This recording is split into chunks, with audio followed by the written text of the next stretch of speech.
எனக்கு எது சரின்னு படுதோ அதான் நான் செய்வேன். தமிழிசை தெலுங்கானா பிரச்சாரம் பண்ணுறதுக்காக பரம்பரையாக போகிறாங்க. போகும்போது சிறுபான்மை மக்களுக்கு பிரதமர் மோடி தான் நிறைய செஞ்சுருக்காரு. அவர் தேர்தல் பிரச்சாரங்களில் வெறுப்பு அரசியல் செய்யல பிரச்சாரம் பண்ணலான்ற மாதிரி ஒரு பிரச்சாரம். அதாவது தமிழ்நாட்டில் பிஜேபியில் போய் சொல்கிறதுக்கு ஒரு ஆள் தான் இருந்தாங்க. ஒரு ரெண்டாவது ஆளை மோடி அமைச்சிருக்கிறார். ஒரு ஆண் ஒரு பெண் 2 பேரும் சேர்ந்து போய் சொன்னால் மக்கள் நம்புவாங்கன்ற அடிப்படையில் அனுப்பப்பட்டது தான். இப்போ தமிழிசை கவர்னராக இருக்கும்போது பேசினாங்க, இப்பவும் பேசினாங்க. எந்த வகையில் எல்லாம் இஸ்லாமிய மக்களுக்கு துரோகம் செய்திருக்கிறார் என்பதை பட்டியலிட்டு காட்டியிருக்கிறோம். இந்தியா முழுவதும் காரி துப்புகிறார்கள். உலக நாடுகளே இன்றைக்கு கண்டித்திருக்கிறது. அமெரிக்காவிலே, லண்டனிலே ஐநா சபையே இன்றைக்கு மோடியினுடைய போக்கை கண்டித்து மதுவரியோடு பேசுகிறார்கள் என்பதெல்லாம் இவ்வளோ படித்த தமிழிசை இதை கூட படிக்கல.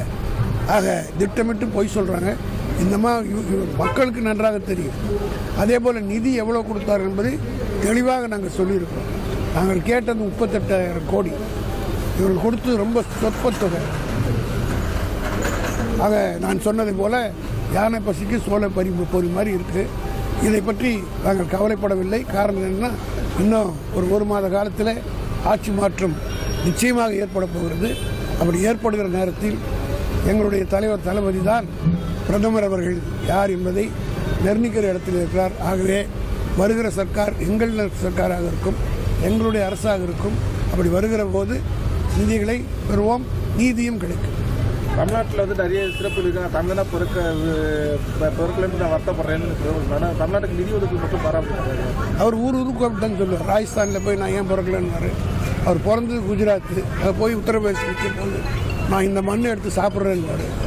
ஒரே உதாரணம் சொல்கிறேன். பார்லிமெண்ட்டுக்கு ஜெயிச்சு அவர் போனபோது கும்பிட்டுட்டு அப்படி பார்லிமெண்ட்டை தொட்டு கும்பிட்டார். அந்த பில்டிங் இன்னைக்கு என்னாச்சு? 10 ஆண்டு காலத்தில் மாற்றிட்டார். அவர் தான் பேச்சு மாற்ற ஆளுன்னா அவர் தான்.